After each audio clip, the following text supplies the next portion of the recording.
Welcome to the Network Nations mini-series on the Green Pill podcast. I'm Felix, and together with Primavera de Filippi, I'll be your co-host for the coming episodes. Across the world, new kinds of civic communities are taking shape. Communities that use decentralized technologies, such as blockchain and peer-to-peer networks, to govern themselves, manage shared resources, and act together across geographic borders. We call them network nations. And in this series, we want to explore the idea of network nations as a new political design space for civil society in the network age. Our goal is to chart an alternative path from the network state, one where technology serves civil society, not the other way around. Instead of reproducing today's power imbalances in network societies, we are asking, what if network societies were built from the bottom up as shared commons rather than from the top down as startup ventures? What if they treated members as co-creators rather than customers? What if they practice cooperation and mutual care rather than competition and extraction? And what if network societies cultivated a sense of sovereignty that is grounded in the idea of a collective good for the many rather than a private asset owned by the few? Each episode brings together thinkers, builders, and organizers who are exploring this new frontier of community self-governance. They will help us to imagine how civil society can reclaim political agency in the age of networks and to bring shape to this idea of network nations. To learn more, you can visit our website, networknations.network, where you'll find our manifesto, community resources, and opportunities to get involved with our growing network. Today, we're joined by Douglas Rushkoff and Jordan Hall to explore how narratives shape the politics of the internet. We will be tracing the interplay between digital culture, social media, and technopolitics, and discuss how memes can help us to imagine network nations, but also how they can help us to see them in the real world. Douglas Rushkoff is a media theorist, author, and host of the podcast Team Human. He was one of the first people to identify the viral logics of the digital culture in his seminal book from the 1990s, actually, Media Virus. So he was on this topic long before social media became even a thing. Jordan Hall is a serial entrepreneur and a philosopher, also a frequent guest of this Green Pill podcast series. And he has more than 3 decades of experience when it comes to designing and thinking about coordination systems. He's predominantly currently occupied with the question of how to move beyond the polycrisis. And we're very much looking forward to having this conversation with these two thinkers. And we will be diving into questions of how narratives and memetics shape our network reality and can help us bring alive the idea of network nations. Thanks for tuning in and enjoy the conversation.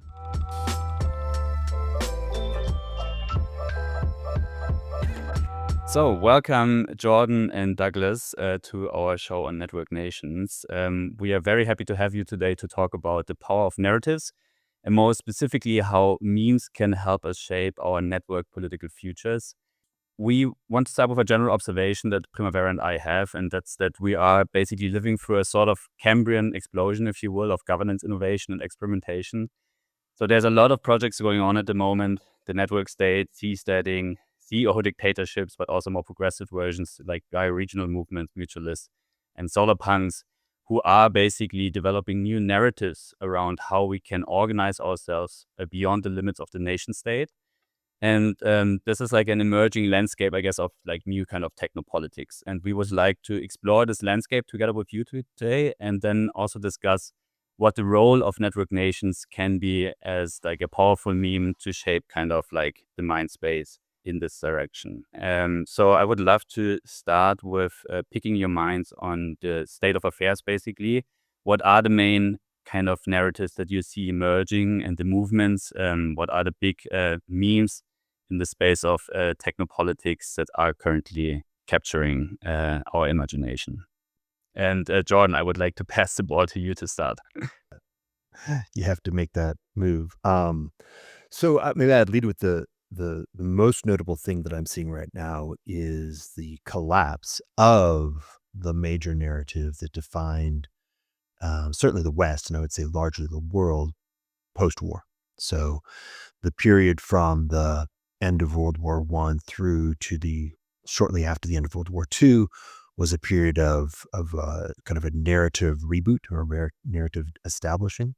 And we've been living in the world of that narrative. So let's just call it the post-war narrative since then. And that narrative is now beginning to break apart. And by the way, morally or in terms of the orienting values that orient people's choices, as well as structurally in terms of the institutional forms that are the embodiment of that narrative in procedures. And so both sides of the equation are beginning to break apart. And that therefore begins to move us into a space where this Cambrian explosion is both afforded and one might, in fact, ultimately also then necessary, because we can't live together in groups without some kind of narrative to help us orient our choices collectively.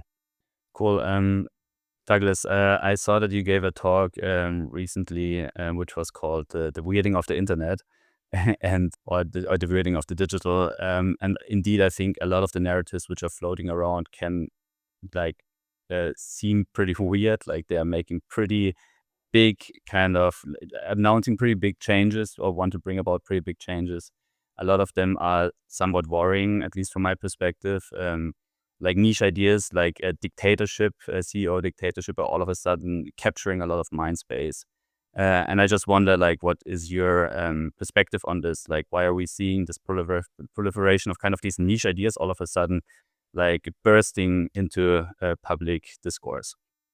Well, it's interesting. I mean, I felt I was around for what felt like the first burst of these in the early 1990s with the cypherpunk movement and people comparing the internet to the Gaia hypothesis. And, there was, but that felt like a positive, creative, you know, potentiated imaginary of new worlds. It was like a almost a raver's utopian dream of how else could human beings organize? Could the love that's informing this 5,000 person dance festival inform a new way for government or societies to self-organize? And that gave way to this whatever libertarianism thing we've lived through for the last 20 or 30 years.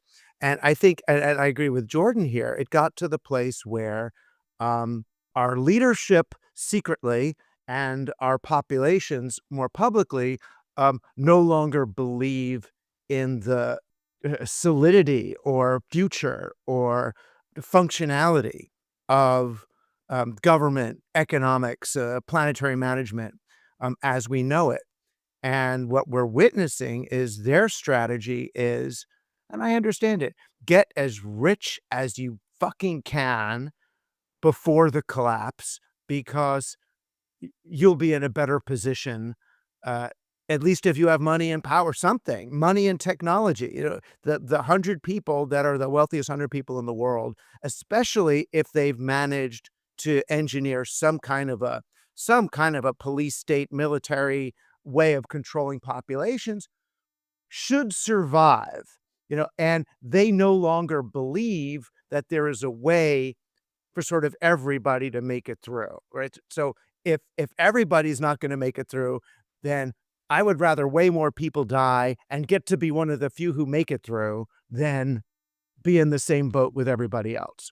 So, and in the face of that, I feel like there's a lot of us more, both smart people and regular people, turned on people and normal civilians who are saying, well, if we're on our own, then what do we do? So some move into the prepper fantasy, which is again a fantasy of a kind of governance, right? How do we govern after as as preppers with our little guns and things in some anarchist state? And but it's led to a new explosion, as you're saying, a new Cambrian explosion of ideas more out of necessity. What the heck are we going to do here? How do we organize? And most of us, people like me, are even though I was all internet-y and LSD-ish and have big brain, galaxy brain ideas, the best I can do currently is conceive of lots of local, bottom-up, simple kibbutz-like villages that are somehow working together. And I've had trouble wrapping my head around a larger, the structure of that federation. And what I'm hoping to be able to do here is to, and through this memes conversation, even to learn how to better think about the way all these things can work together, even as well as the Native American tribes did after the collapse of their pyramidal civilization. How do we do this, and how does even a functional technological network help us do this? So I'm excited to learn that. Yeah, just to maybe briefly follow up on this. Like we had this kind of weird transition. Like if we think back maybe like 15 years or something to Occupy Wall Street, the message was the future is cancelled. And now kind of the reality we're facing is everything seems possible, right? Like nothing seems off the grid to discuss in a way when we talk about governance all of a sudden. But although a lot of this imagination is like fueled, as you say, by dissatisfaction, distrust in the traditional institutions, like fear of this emerging polycrisis, like everything, like all these old institutions don't seem to be fit for the tasks that are emerging now. There is mainly libertarian and reactionary ideas which are able to channel this in a way. And I just wonder why this is. So why do we see so little progressive memes that are emerging and that are also capturing more mind space? Primavera, you want to come in? Yeah, I before that question, because that's the next question, I think you said something very interesting, Douglas, which is like, in fact, like the early internet narratives were quite libertarian as well. Because, like the cyberpunks were all about libertarianism, the cypherpunks too, etc. So it feels like there is also many different flavors in the libertarianism, where the internet type of libertarian approach somehow felt like empowering and felt like positive, constructive, whereas today, which is maybe the internet was even more libertarian than many of the things today, it feels different, right? It doesn't have this same, I don't know, it feels negative or for some reason. And it's a question of for both of you, is like, can you name what is it that actually distinguish the flavor of libertarianism that the internet had and the current one that we're experiencing with those like network states, seasteading type of things? Yeah, I mean, we didn't know, most of us kids didn't know what we were doing was libertarianism. It came from John Barlow, kind of a Grateful Dead lyricist, and it just sounded like getting government surveillance and regulation away from us being able to develop this thing, right? So what we experienced was the FBI storming into teenagers' houses and arresting them for hacking into things, just not to break, but just to explore. It was Tipper Gore and a Computer Decency Act trying to tell everyone that the internet was about child porn and going to restrict our content. So it felt like government, get away from this thing, and we the people can be free. We didn't know that getting rid of government meant creating free reign for corporations. We didn't get that they sort of balance each other out in a system like bacteria and fungus. So the libertarian side just felt like raver freedom to us. We didn't really know. We didn't know from libertarianism. We didn't read Richard Barbrook and all that, downer stuff about, what markets and corporations would do. It felt like the internet was free of corporations at that point. They weren't allowed to come on. You had to sign a document saying you promised to use this for research.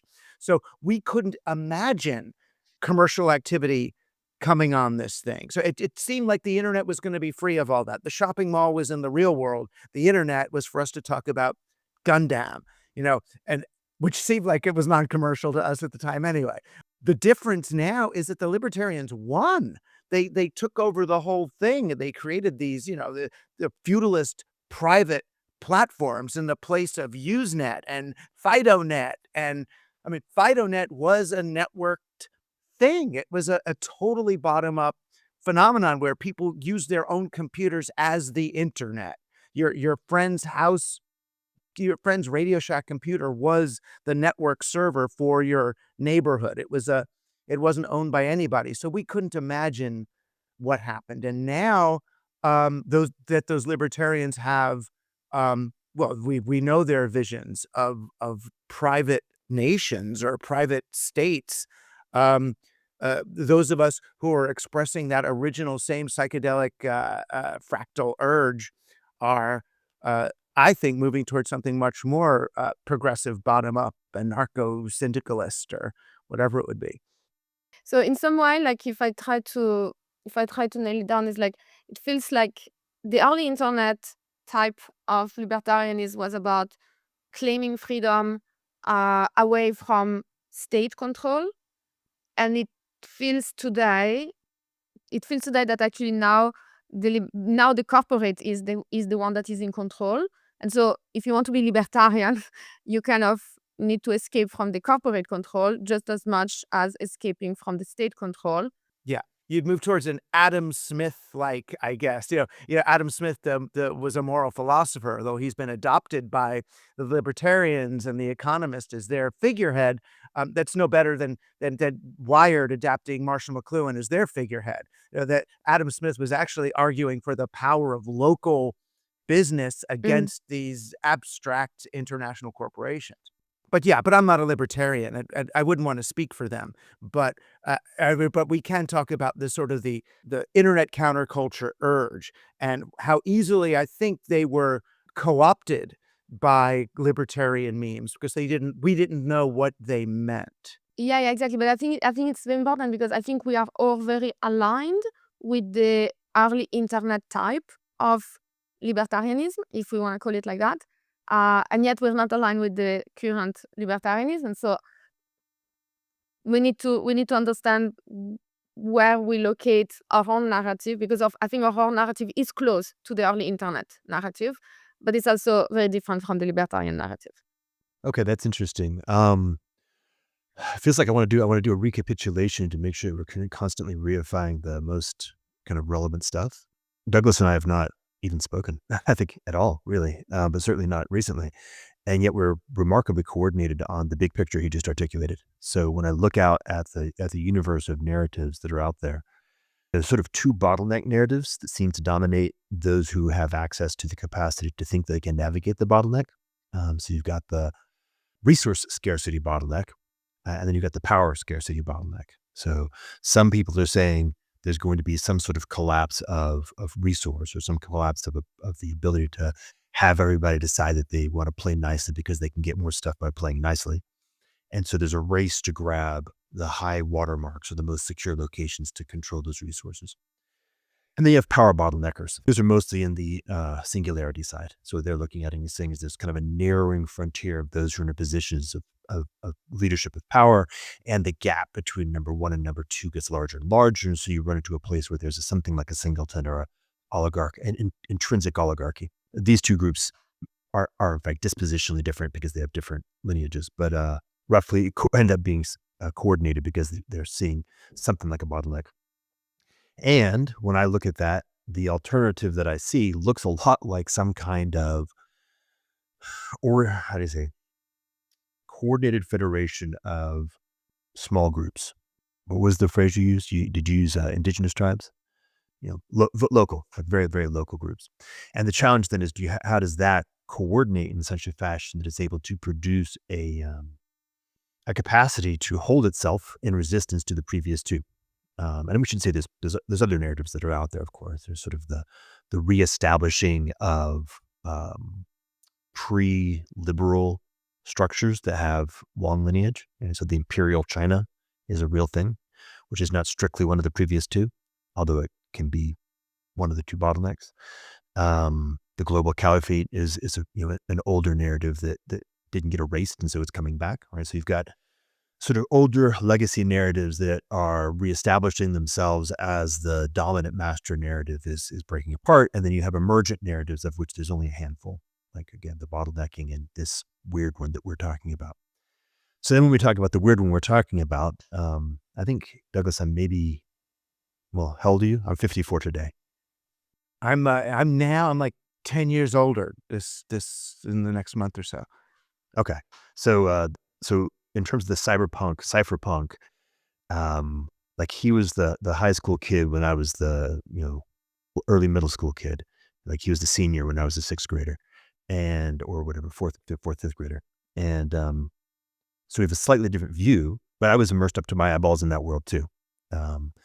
And I was, hanging out on the hacker boards and figuring out how to download wares and whatnot, and learning how to. And so the ethos, right? And I want to say there's something like an aesthetic ethics sensibility, which is normative about participation that is felt and absorbed by relationship, that precedes something like narrative, right? Narrative comes later. We can, by the way, use the language of scenius helps here. This is how it always happens.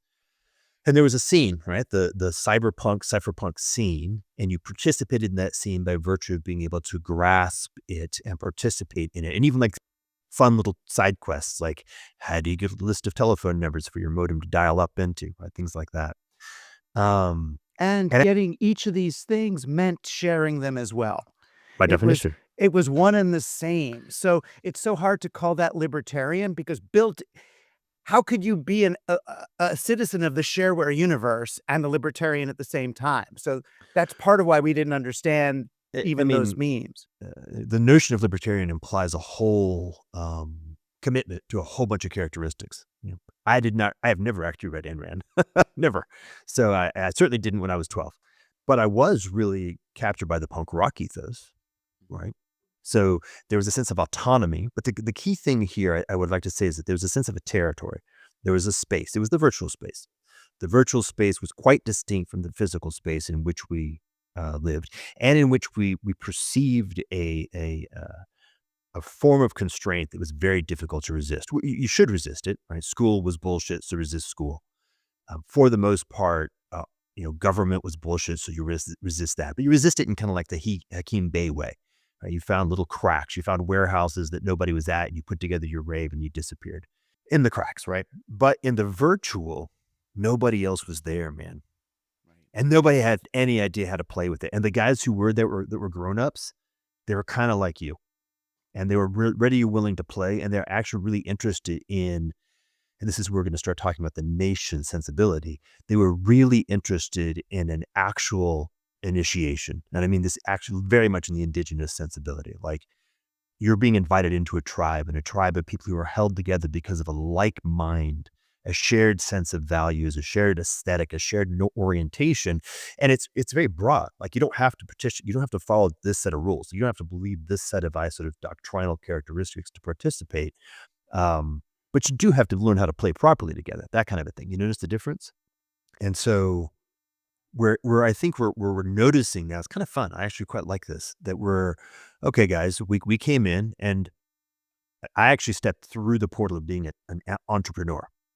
I think largely because Douglas was much more in kind of human relationality, whereas I was more playing strategy games. So when I looked at the space and the opportunity, I was like, I want to create space for my people to participate. And so, all right, how will I do that? Took a look at it as a game board. Looks like this sort of Steve Jobs, Bill Gates thing. I can play that role okay. I can do that kind of thing. And that allows me to create space. Like, I can force the world to shift in a way that is in accordance with the values that I ascribe to. And work specifically, right? MP3 and DivX, specifically in making this kind of conversation physically possible by modulating the territory. But I can definitely look back over the past 25, 30 years and say, man, we did not deliver on what it is we wanted to do. And now we're at the 11th hour, like 59 minutes. There's not a whole lot of time left to not pull it off. So what I'm noticing is actually a really interesting sense of urgency of saying, hey, folks who are in our generation, and we are actually just at the, in the center of a generation, Douglas and I, are looking and saying, hey, we've got a view of a long arc, and we see that the door is closing on the highest possibilities. We'd like to figure out how to actually make that space for the values that we can't help but still ultimately perceive as being good. How do we do that? So now we're having this conversation. It ends up being in some sense very practical. How do we actually establish what we think we ought to be doing in this context of what you're calling network nation as an extension of the ethos of that earlier period that is just about to exit shared memory? So one thing that you say that I think is very interesting is like the question of autonomy, which is really strong in the early internet movement, and in fact it's not that strong at all in those new libertarian things. They are not talking about autonomy anymore. They are talking about disconnection from a particular existing state entity. But they are not talking about autonomy of the individual, and they're actually more like creating a new system of control because they think that the corporation is a better control system than the state. But it's not about autonomy anymore. So perhaps it's even like, is it actually as libertarian as the early internet? The other thing I think is that while the internet was about autonomy, it was also about interconnection and interdependence. And the autonomy emerged because people collaborate and because everything is internetworked. And therefore we can be more autonomous, but we can be more autonomous together. And I think this is also something that is very different from today's libertarian narratives, where the notion of autonomy is very little, and also the notion of togetherness is very little. And it's more like, let's take what seems to work, which is the startup modality. Let's play the corporation game at every level for governance, but not leveraging the people. Like, it's kind of like autonomy versus capacity. Like, how do we augment the capacity of people through this interconnection? Because alone you can be autonomous, but you're not very powerful. And together we can be more autonomous because we have more capacity through these interconnectedness, right? And I think this is at least where we, through the network nation narrative, connect very closely to the ethos of the early internet. But also we don't name autonomy as being the main thing. We actually name like interdependence and interconnection and entanglement, but with the ultimate goal of making the people more powerful and empowered through those technologies or through those new institutional arrangements.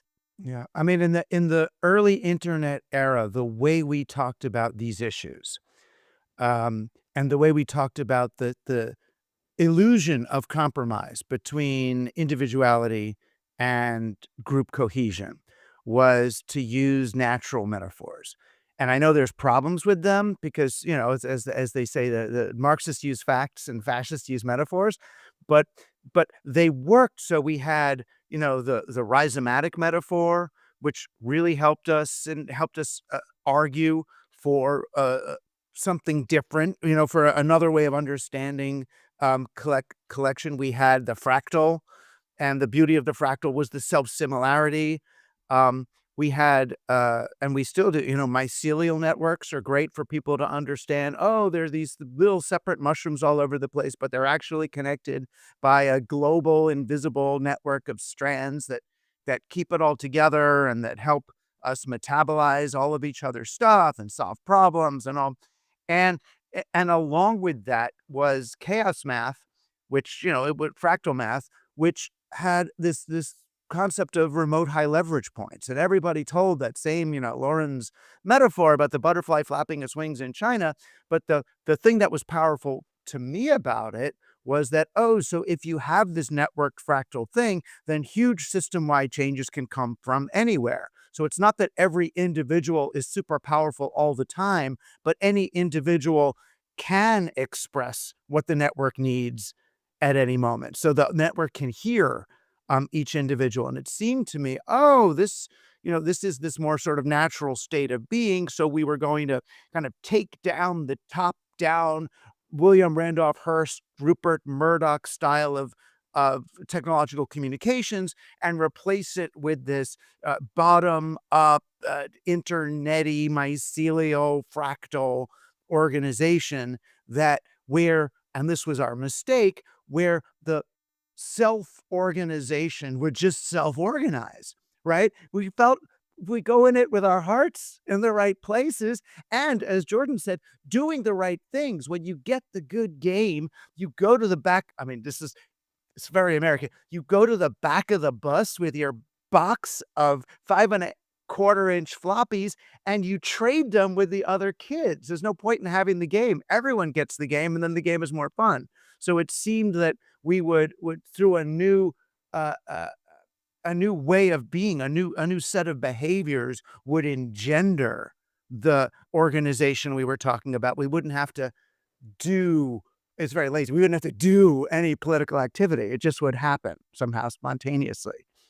So it's super exciting to hear these reflections. And if we assume that there is still this kind of progressive capacity, which is kind of latent in internet technologies, right, to connect us, to help us coordinate better, to collaborate, and help civic communities around the globe maybe to become political agents as it was originally intended, right, by the early internet generations. If this is a potential which is still latent to some extent, like how can we leverage this is the key question I guess we're trying to address with network nations. And on the one hand side, this is of course like a question of like, how to build like sovereign infrastructures and all of this, and the Web3 community is doing a whole lot to help in this direction. But on another level, it's about creating a shared narrative which helps to mobilize also people beyond the tech communities to kind of drive this vision, right, of like new internet-enabled forms of organization, I would say. And I think why we are choosing the network nation frame for this narrative is because we believe beyond the tech stack, we need like a shared sense of belonging and identity, which is driving this. And that's why the nation might be an interesting concept to work with. Because if we try to isolate it from the nation state, right, which has like a legacy and some problems, of course, the nation kind of signals that there is like a community of people who are bound by a strong sense of kinship. And this is like an aspirational ideal to which we potentially can work towards if we build the right vehicles. So that's, I guess, like a bit our rationale. And I wonder like how this resonates with you and where you see problems or potentials with this. So there were two big failures that happened in the early internet. Where I'm here thinking kind of the transition between what became known as 1 and 2. One failure was the weakness of the kinship bonds. And so we ended up being too willing to allow simple, lightweight affinity to be the bonds, and therefore, and this has, how do you say, this tunnels us through to the next major era. So kinship needs to be stronger than affinity. You're not going to be able to do the kinds of things that are necessary if all you have is like 2 or 3 opinions that you share. It's not enough. If we're sort of all fans of Daft Punk, that'll allow us to coordinate a very narrow band of function, and we'll probably break apart. Like if a few of us have terminal cancer, the Daft Punk community is not going to, unless those two happen to be the Daft Punk artists themselves, organize taking care of them, right? And so the notion of kinship requires both richer and stronger bonds, which, by the way, implies some kind of membrane, the word I've been using is initiation, some kind of procedure and process whereby people are brought into those relationships with enough density and continuity that they hold. And by the way, they prove, right? You know that you're really in a strong relationship when shit hits the fan and the relationship shows up. And these kinds of things have been done in other contexts. So we can map kind of the religious context in a moment if we'd like. So what happened is since we allowed ourselves to organize around affinity, which is lightweight and easy, and unfortunately is also can be large, we then made ourselves available to then be organized by the structures that were maximally able to be built on top of that and to extract value from that. Right. So we shifted into the corporate environment. So I'm very much seeing Facebook or MySpace and then Facebook with these environments where like, hey, if I can have the most people with the minimum viable amount of affinity to move them through the lightest weight possible membrane into a world that I control, then I can get access to their attention. I can start boiling the frog and holding them there because I'm not expecting them to do a whole lot. And therefore what ended up happening is we forked, right? The timeline forked. We forked into the timeline that we've been living for the past 25 years, where all of the energy in the system for constructing the kinds of, ordering, enculturating, orienting structures have been captured by a very narrow set of possibilities. And all the human attention has been, distracted by a lot of small things, right? And so what ends up happening, for example, is in fact, I bet we could even find the time when this happened, but the the horrible degeneracy of the flag icon, right? How am I going to respond to an event that I don't like? Well, I'm going to put up a flag or a little thing next to my identity that says that I stand with whoever is the thing at the moment. Which, of course, the point is that's the channel that emotion could be pushed through on the platform as it currently exists, which is awesome because it allows the current platform to allow everybody to focus a little bit of energy, but it doesn't do anything, right? So then the next piece, and I'll use metaphors. I guess I'm a fascist. Super saturated solution. This is a very important thing for those who are still hanging on to keep in mind. You guys have this idea of like the super saturated solution. I've got the kind of the visual of the jar and it looks like a liquid, but if I hit it, it suddenly turns into a crystal. We're in a super saturated solution. We're in an environment where the things that need to happen to establish a movement tremendously through to a much higher level of capacity are just right over there. We just have to hit it properly. We have to hit this global network with the right angle, with the right autocatalytic protocol so that the right small bit changes, and that small bit then potentiates the next bit changing, and the next bit potentiates the next bit. We go through a series of what are called trophic cascades, and we find ourselves on the other side of something. And this can happen, by the way, like tomorrow if we got it done right, because the potential is extremely bound up. I think we are very aligned on, like, we feel that there is this thing. Like, I think the reason that people buy those solutions, most people that I think are like pro network state and pro whatever weird narrative is popping up, I don't think they are actually, I think they are just really dissatisfied of the current state of affairs. And in some way, people are just hungry of hearing something that is kind of like radically different. And whatever is radically different from the present is salient. So I think our challenge, of course, is like, how do we create just as much of a salient narrative that can actually help the people that currently have been providing allegiance to those techno-libertarian type of corporate narratives, to also see there is other radical possibilities that are just as salient and interesting. I was at this conference last week, and then I was kind of discussing this, and then someone said something that really disturbed me, but made me out thinking. And I was asking, like, what's the narrative? Why are there no movements, like actual movements around the commons? There is like maybe the digital commons, but you don't really have like those powerful movement and those powerful leaders that are bringing the movement forward. And the answer that this person said was that the commons, the narrative of the commons is such as to attract people that don't want to be the leader, and it's attracting those people that just constantly question and constantly, like, don't do things, don't actually move forwards, and don't have the drive of actually, I'm gonna be the leader of this movement, follow me, because it's very antithetic to the commons. So I think there is also this interesting thing, because when we look at those movement leaders that are actually taking on, those people are not afraid of positioning themselves as leaders and getting followers to follow them. But if you want to eat your own dog food, and if your movement is about emancipation of individuals and not actually taking the power position in order to influence people to follow you, it becomes really hard to be the leader of that movement. So I'm very curious, like, what's your take on that? Let me see if I can layer in a couple of pieces. In order to navigate the complexity of the environment we find ourselves in, I think quite often we're going to have to actually go relatively deep. So I hope that's not going to annoy people who are watching. So for example, for the most part, we tend to import the basic ontology that was developed at the period of the Enlightenment in order to think about the world.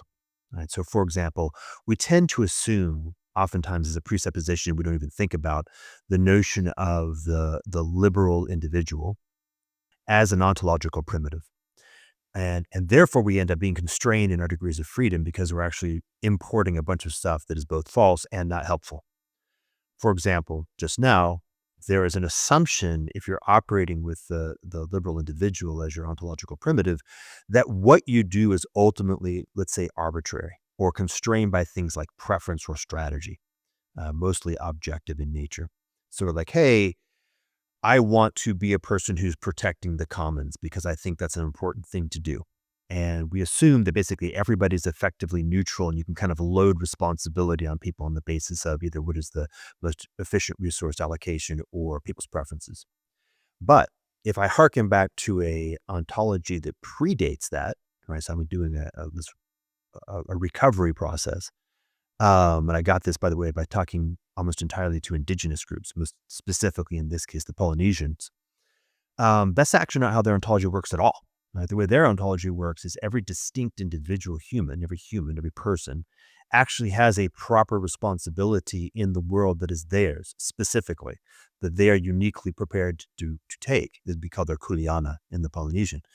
And by the way, you would have an appropriate amount of power or capacity in the abstract sense, not in the sense of practical, to properly steward that. And the reason why I bring this up is if you look horizontally at a variety of different kinds of non-post-Enlightenment, non-Western Enlightenment ontologies, you discover that the commons is in fact properly stewarded by somebody who looks like what we would now call a king, somebody who has a wholeness of responsibility. And by the way, what I have to do here is I now have to say, by the way, we're living downstream of a very long history of anti-king propaganda, which leads us to the weirdly denatured frame of somebody like Yarvin, which I will actively rebuke as being both foolish and wrong. When he has this idea of promoting the monarch and then saying that like the CEO of Walmart is a monarch, which is exactly perfectly wrong. A proper monarch, right, which is to say a proper chief, a proper person who is holding a responsibility, has precisely the opposite sensibility as a CEO, which is to say that they take as their, when I say they take as their responsibility, they take as part of the essence of who they are. Their identity is in fact a wholeness, some kind of commons that they must actually steward up to and including their death. And so they're not only able to, but they can't otherwise than surrender or sacrifice themselves into the protection of the commons that is theirs to protect. And that's not at all what the technocrat, what would you call it, singleton or technocrat center point looks like or behaves like. So part of the reason why we've run into the problem of the commons is that we're endeavoring to navigate commons using post-Enlightenment ontologies and epistemologies. And those are intrinsically anti-commons in their nature. And so, of course, they're not going to either be strong enough or trustworthy enough to do it. Yeah, I was going to say Enlightenment, and I know you know more about the Enlightenment than I do. I specialize in late medievalism as this sort of golden age, a different way of understanding the relationship of the individual to where they live and how they work. And it seemed to me that your original question had something to do with sort of the reluctance of people to take on leadership roles in this. And I do think it does have something to do with the way that the Enlightenment defined the individual and sort of personal freedom and responsibility and all. And it was something I really started to think about during Occupy, when people were criticizing Occupy for that there were no leaders. Oh, there's no leaders. And I kept saying, what? Everyone's a leader. It's filled with leaders. You can't recognize it because you're looking for, Moses rather than what does it look like when everyone is taking on some kind of a leadership role? And I feel like, again, going back to a network nation, there is, I would say, there's an enhancement of what individuality truly is in a commons, in a collective commons network structure that you don't get.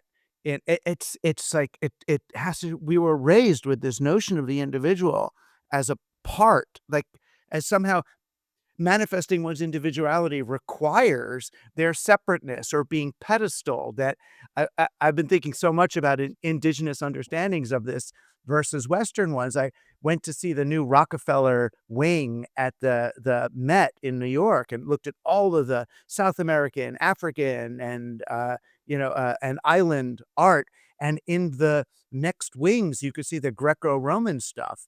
And the Greco-Roman stuff were these perfect, they were statues made with absolute verisimilitude of utterly unattainable body types. They looked perfectly real, but were fictional and pedestaled and up. And I was like, well, if you're starting to think of leadership as that, I don't want to be a leader. I can't be that, rather than thinking of, the leadership and in a more almost a campesino context, or leadership in the Zapatista movement, again, which was something that was Zapatistas were celebrated on the early internet because they seemed to be the kind of movement that we could build. Again, along with the Commons, which was exactly pre-Enlightenment. The Commons, it was pre-printing press. It was pre-Protestant Reformation. It's when people had the ability to understand home not as the house they lived in, but the town they were from. Yeah, maybe building a little bit on what you just said, and especially what Jordan was riffing on.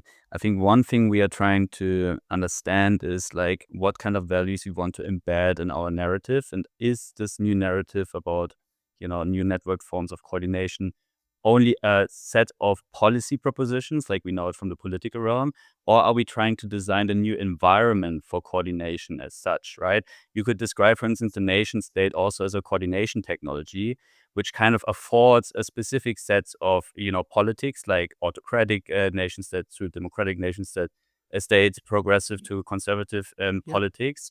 And in this way, But I think then, we're exactly. right. But when you go there, and that's the place that I was going to go. I didn't want to be critical of. I mean, because I'm the memes guy, right? I wrote the book Media Virus. I was all in memes. Believe me, they were my thing. But I'm thinking it's so much more that narrative is communicated almost more like an Alan Capro happening. It's communicated almost more like a video game through what are the rules through which we engage, or a reality TV show, which Exactly. has no written story, but how do we set things up so that the story that we want to see played out happens? And that's, I mean, in some ways it's beyond my pay grade, but that's what I'm hoping. And what I do know is if you set it up like they're set up on Twitter X, you don't get the story that that we want, right?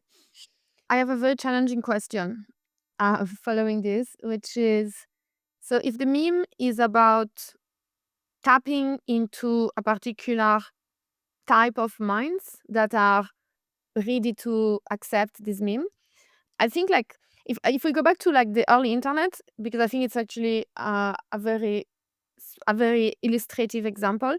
The reason that the early internet was cool, it was because the type of people that will join the early internet were cool, right? It takes a particular mindset to join this network when this network has pretty much nothing but weirdos that are trying to figure out what technology does. And then the internet expands, and then many other people join. And in fact, those people might actually not be the explorers. Those people are more interested in having a comfortable service that works, and they don't want to have to build their own server. They just want to have like someone else that take care of them. And therefore, the internet has evolved to accommodate this new population with services that are accommodating in this feudal sense of like the technology operators. And so the challenging question is like today, I think that my intuition, and I hope I'm wrong, my intuition is that the majority of the population today has lost the muscles of actually seeking autonomy, and is at the expense of like seeking comfort and convenience and whatever, right? And so if we want to craft a meme, but if this meme is actually something that only those mindsets that are still looking for, we want to like, do it yourself, we want to actually like empower ourselves and like interconnect with other people, as opposed to the other mindset, which is we want someone to tell us how to do things right, because we don't like how it works now. So, Balaji, tell us what to do. So the challenge that I see is that we can craft a meme that is very salient to those people that were the early internet users and that have maintained that muscle, but that meme will not be salient to a very large population that actually just has shut down the autonomy muscles and just wants to have someone taking care, like the good king, to take care of them. As opposed to, therefore, if we have to craft a narrative where we want to contaminate all the mindset, this narrative will be very different because it needs to be appealing also to people that are actually more like followers as opposed to explorers. So the challenging question is like, are we, like, where do we want to put ourselves? Like, as we're building this narrative, do we want to be extremely, extremely specific and extremely salient, but only to a very small portion of the population, and hoping that these will give an example for other people to see, oh, actually, I would like to use my autonomy muscles as well? Or do we want to try to reduce the saliency of the narrative, but cover a much larger space, which becomes more like a populist approach? But of course, then we don't filter anymore because we just have something that is pleasant to everyone, but it's pleasant also to people that will not act upon it because they don't want that. They are not yet, there has not been the cultural change that makes it such that the meme we want to convey is ready for, that the population is ready for this meme. And they're orthogonal. They're almost like, vertical and horizontal. So the set of memes that you would be propagating broadly should be memes that are associated with health, memes that are associated with individuals orienting themselves on an up gradient towards more capacity to engage with the world. We have to recognize that we're dealing with humans that are very, very far away from just being ordinary humans in terms of their capacity to do things like, as you said, think or engage or have agency. And so there's a massive healing problem in many, many, many, many different ways, probably about 9 different dimensions that has to happen. And this can happen hyperlocally, at the individual level. And so there's one set of memes that are deployable for everybody. And the point is they have to be, how do I say it right? They have to be singular. They have to be unique because each individual has a particular frontier of where they are able to go next. So you can't build a general purpose solution for them. You can build a universal solution that is then perfectly singular. And then in the vertical, you are actually dealing with a cluster of seed crystals. So you potentiate precisely that tiny fraction, and it may be 1,000 people to begin with who are ready, willing, able to step into something. But the point is that the selection function is those people are by nature and by competence oriented towards cultivating the next trophic cascade. And so the 1,000 becomes 10,000. And it's not a linear growth. It's not that 10,000 are the same as the 1,000. It's rather that the 1,000 create a new field effect that enables 10 more people to attach because it's the thing just got easier to do. That's how the internet worked, remember? In the beginning, if you couldn't actually hard code HTML, you couldn't make a web page. And somebody came along and made a tool that made it easier for people to make web pages, which meant more web pages are being produced by more people, et cetera, et cetera, et cetera. So on the one hand, you need to raise the water level of just people in general, enable them to be like not torpified by terrible ideas, able to discern what they actually care about, things like that. I mean, it's shocking, but it is obviously the reality. And then in the vertical dimension, it's very carefully identifying the critical elements that have to be at the beginning, and then allowing those critical elements to then begin the process of changing the nature of the environment so that more and more people, the next wave and the next wave and the next wave can engage. Each one is going to be qualitatively different than the previous because the milieu has been changed by the previous ones. Right. I think in another starting point also, I think I also believe both has to happen. If we talk about the broad memes, which can, catch on with broader parts of society as well, I think we have to center also around specific needs, right? Like this is like a very lofty conversation, which is highly abstract and that has its place and merit. But at the same time, there is just very urgent needs which need to be addressed. If we talk about, like developing something which has some sort of like merit for citizens. And I think like politics set aside, Mamdani is a very interesting example because like his political campaign, for instance, focuses in the first place around one need for New Yorkers, right, which is affordability. And then he has quite a complex and elaborate policy proposal of like, what he wants to change in the local administration and so on and so forth. But they are all linking back to this core message of making New York affordable again. And I think if we talk about, bringing this network nation meme to the broad level of society, we need to identify also what concrete needs we are trying to address with this. As I guess, as the originator of viral media as a term, one thing that to me was essential about the media virus is that it had two parts to it. It had a sticky protein shell on the outside, which was what allowed it to get attention and allowed it to stick on, but then it had the code inside that had to challenge cultural code in order to replicate. So the original Rodney King virus is the one I wrote about, sort of the prototypical virus.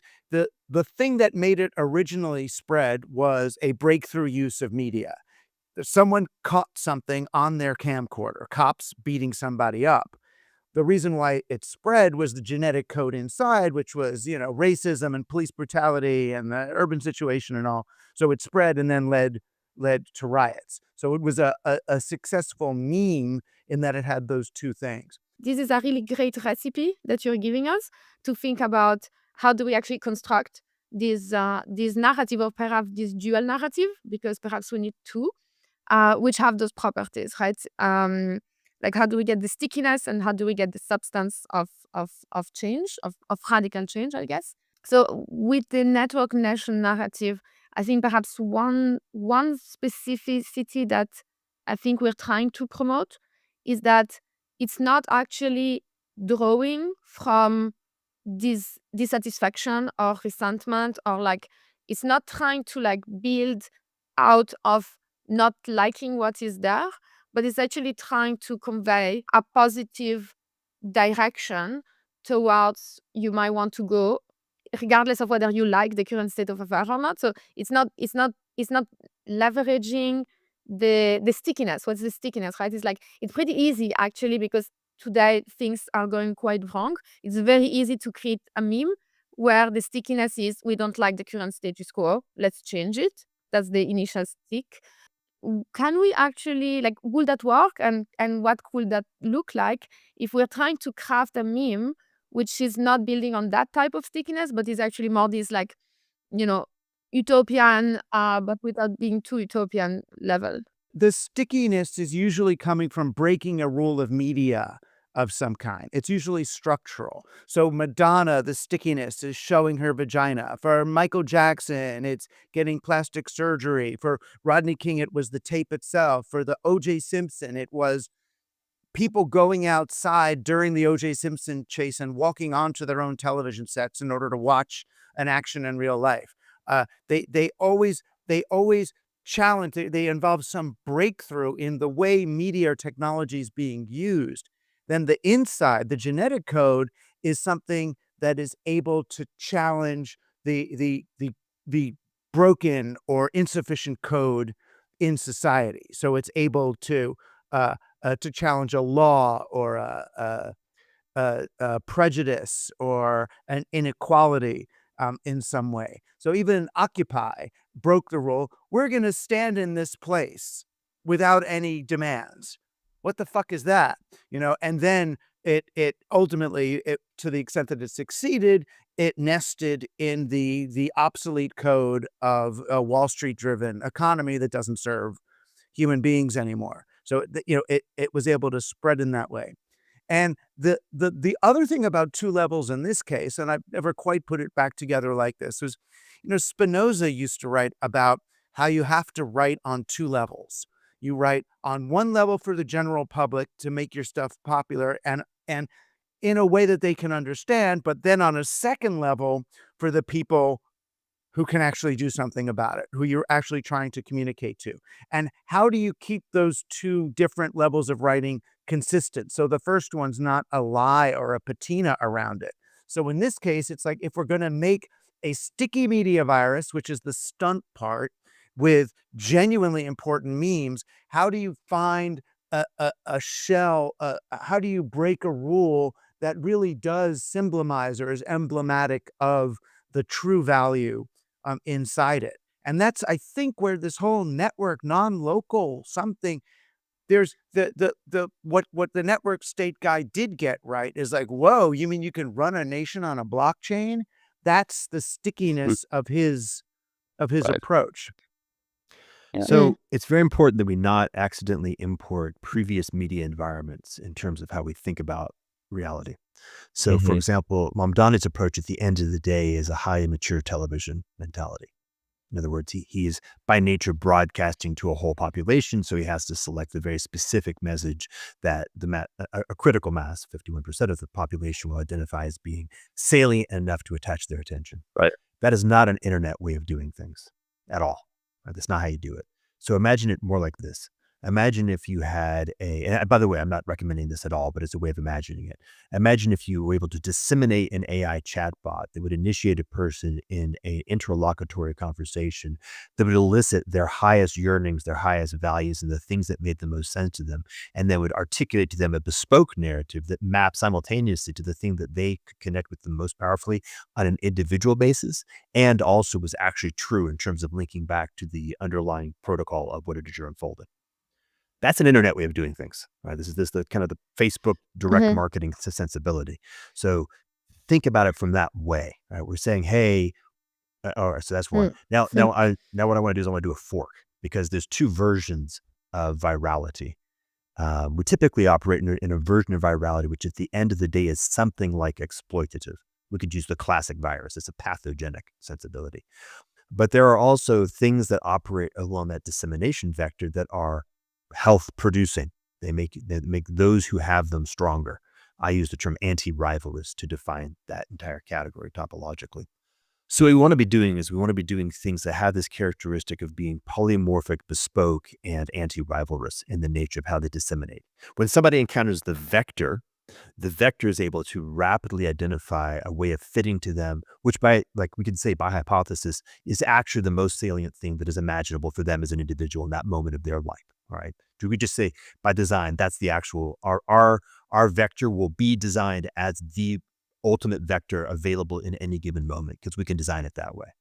And then the payload will be designed as the payload that is most nutritive to them in the context of them and in the context of their ability to participate in the unfolding protocol. Obviously, you can't do that with a television mentality. Right? If we think of narrative in the frame of a book or a movie or a linear piece of prescripted programming, you can't possibly do that. It's impossible. But if we think of in terms of like an improvisational role-playing game, then it's trivial, right? Where you have a one-on-one DM who's interacting with everybody, who also has the ability to be interfaced with the larger population. So that's the topology. Like, think about that as the topology and then work out from there. Jordan, Douglas, thank you so much for coming on to the show. Was super fascinating. We have to cut it here, unfortunately, because of time. But I'm sure our listeners would love to follow your work, so maybe you can briefly share where they can find your stuff. For me, just I go to Team Human, teamhuman.fm. It's my podcast, and you can find everything from there. And I strongly recommend you not follow my work, so that's easy. Right, follow my work, but don't follow me. I'm not a leader of the commons movement. You two are very powerful mimetic sources. So I think you also definitely can help the cause. Like by writing about it, by talking about it. So it's like, Jordan, you can be like the one building the website for other people to make websites. I think we've easier. both been doing that for about 30 years. Yeah. Best it's we great can. to finally Best we meet you, can. Jordan. It's great Nice to to meet you too. Yeah. And Primavera, you're welcome to invite us both out to France or wherever that is to You're experiment. both Close. welcome. You're both welcome more than ever to our hyper-local community in Burgundy, Beautiful. Yeah. where we're building the network nations. Thanks so much for coming on.